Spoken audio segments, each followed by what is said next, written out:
Hello, and a very warm welcome to my channel. This morning, we give you a piece of breaking news. Piers blasted Meghan Harry's new book. He said it only confirms they're the world's most tone-deaf, hypocritical, narcissistic, deluded, whiny brats, and that most of the stories the lying press wrote about them were 100% true.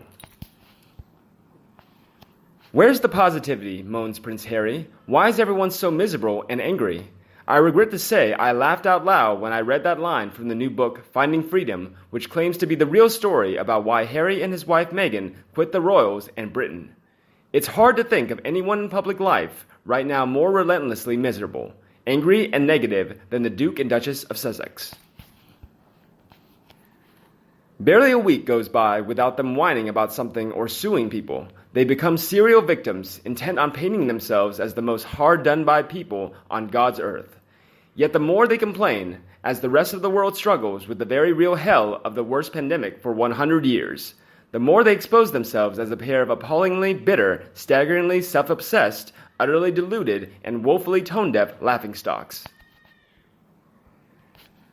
The title of the book alone has made me shake my head ever since it was announced. It is obviously derived from Nelson Mandela's autobiography, Long Walk to Freedom, which is one of the most powerful books ever written about regaining liberty. But any comparison between Mandela and the Sussexes is frankly a sick joke.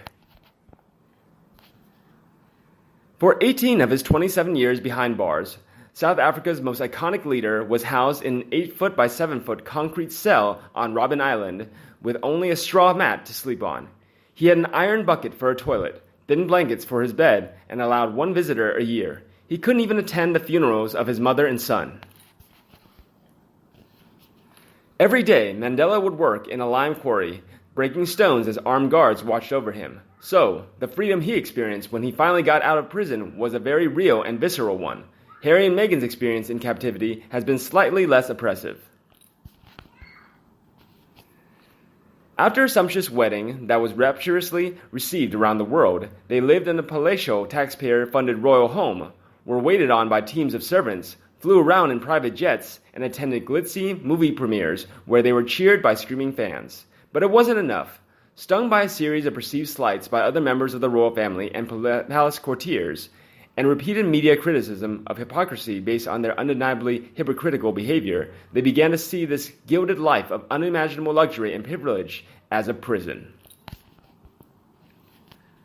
In their eyes, they had become Nelson Mandela, the victims of a terrible miscarriage of justice, now trapped in a world of unending misery. So, they broke free, dramatically announcing in early January that they were quitting the royals and Britain and heading off for a new life in America where they could be the people they wanted to be and lead the lives they wanted to lead. There was just one problem. Unlike Mandela, who emerged from his very real prison with extraordinary positivity, an astonishing lack of bitterness, and an intense desire to unify, not divide, the Sussexes seem even more unhappy now than they were before and intent on causing as much division as possible. This new book, clearly written with their approval and with enough private details to establish that a lot of it came directly from the horse's mouth, was supposed to set the record straight. We would all apparently read it, understand how badly treated they were, and sympathize enormously. In fact, the opposite has happened. The extracts published in various newspapers have only shown us just how pathetically self-pitying Harry and Meghan have become. This was a couple who had it all, but threw it away in a massive fit of ego-driven pique. The sheer scale of their narcissism is astonishing, and at the heart of it lies one stunning fact. They genuinely couldn't understand why William and Kate, the future king and queen, got preferential treatment to them. Time after time in the book, this seething resentment reemerges and explains everything.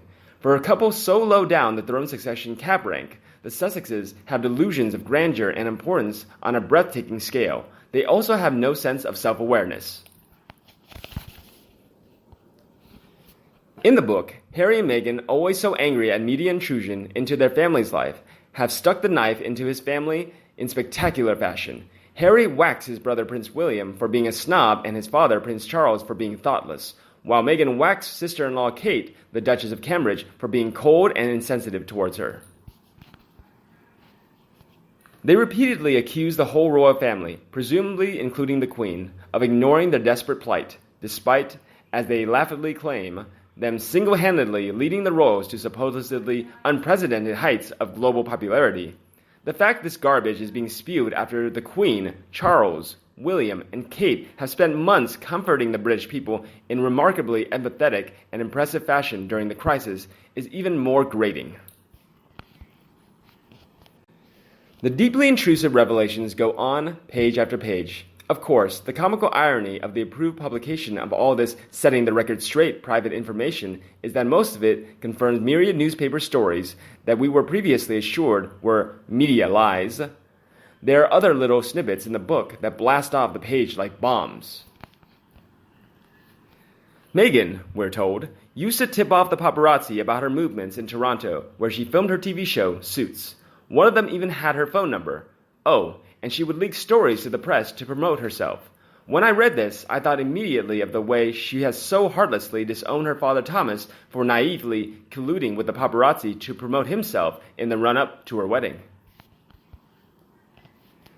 And for her furiously worded lawsuit against unknown paparazzi last week for their alleged intrusion into their Hollywood life, it's clearly one rule for Meghan when it comes to such media-appeasing behavior, another even for her dad. As with so much that surrounds the Duchess's conduct, the hypocrisy is stunning. But what's even more repellent is her totally delusional victimhood. I gave up my entire life for this family, whines Meghan in the book. No, love, you gave up precisely 3 years for this family, then stole away Britain's favorite prince to Hollywood, where you're now complaining even more than you were before. As for hostage Harry, he's becoming a tragic figure. It's getting to the stage where his former army mates may want to fly over to Los Angeles to carry out an extraction operation and save him from himself.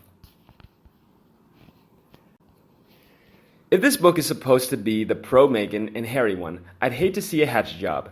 They come out of it as the world's most self-centered couple, bleeding away about their ghostly lives living in TV star Tyler Perry's $20 million Hollywood mansion, and seemingly oblivious to the fact that hundreds of thousands of people have died from the coronavirus and tens of millions more have lost their jobs. The struggle for much of the planet right now is very, very real, just as it was for Nelson Mandela for 27 years.